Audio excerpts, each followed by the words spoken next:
ને ભાઈ. પેલા રિક્ષા વાળા કોઈ ઊભા નથી રહેતા ને મારે આમ આગળ જવું થોડે ખુદી બિહાર તો જાવ ને ભાઈ. 200 રૂપિયા થાય ભાઈ. કાંઈ વાંધો નહીં 200 આપી દે ભાઈ.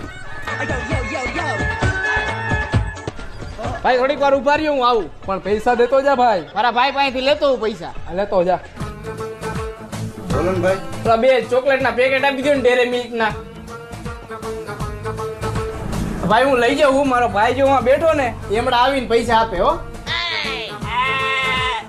હા વાંધો નહીં.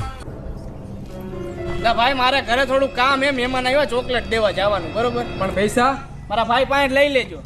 કઈ નહીં હો. હા વાંધો નહીં. ભાઈ મારા પૈસા. ભાઈ તમારા ત્યાં 800 રૂપિયા. 800 રૂપિયા ને 200 રૂપિયા. તમે કોણ? હું એક્ટિવા વાળો. તો હું દુકાન વાળો. તો એ કોણ હતું? ઈ તમને બેને ચૂનો લગાવવા વાળો. આવા માણસો રહી અહીંયા.